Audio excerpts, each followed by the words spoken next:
Bonjour Patricia Madiello. Bonjour. Alors c'est la deuxième fois, troisième fois au C'est la rendez-vous? deuxième fois que je viens. Deuxième fois? Oui.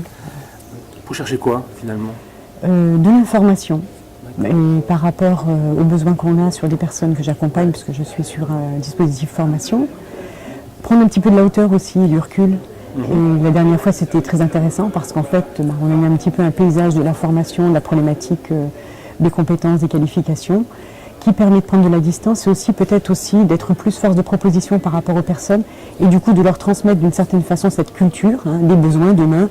On parlait notamment des licences pro, on parlait des masters, un petit peu leur donner toutes ces informations-là pour leur permettre aussi d'étayer un peu plus leur choix dans les besoins en formation, qualification, voire projet professionnel, qui va souvent avec le projet de vie d'ailleurs. Tu disais que tu étais dans le milieu de la formation. Oui. Est-ce que tu peux préciser? Donc moi je suis responsable de formation et je développe des actions de formation sur 3 champs, le handicap et la diversité, tout ce qui est communication, ressources humaines et sur évolution et développement personnel. Donc à ce titre, je mène beaucoup de bilans auprès de personnes, des bilans notamment pour des personnes qui ne sont pas handicapées mais qui ont des problèmes de santé importants, qui se sont révélés au cours des années, sont dans le déni d'une certaine façon et qui ont besoin de retravailler sur des projets parce qu'ils essuient des plâtres et des échecs professionnels importants liés à leurs problèmes de santé. Et donc ça leur permet, à travers l'accompagnement que je propose et aussi tout le panel de connaissances que j'ai à leur transmettre pour définir leur choix, ça leur permet peut-être aussi de reposer les choses, de dédramatiser un petit peu la situation de handicap et de rebondir, entre guillemets, sur des projets professionnels qui soient plus adaptés à leurs capacités.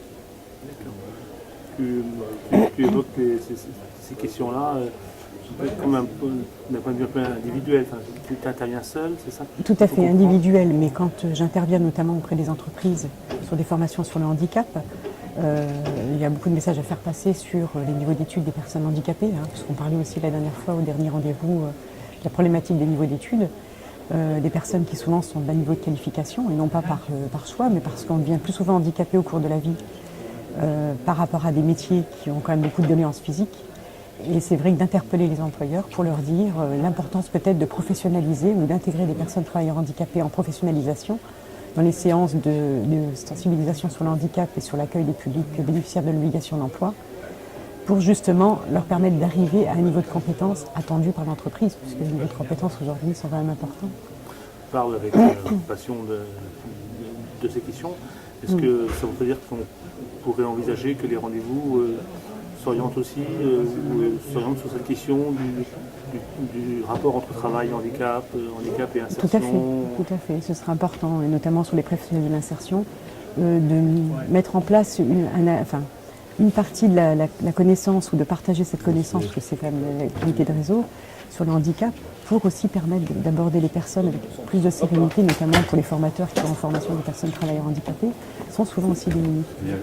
Et surtout sur certaines typologies de handicap, notamment tout ce qui est handicap mental lié à des troubles cognitifs, dans le cadre des apprentissages et des compétences clés qui sont la base pour qu'ils puissent aller ailleurs.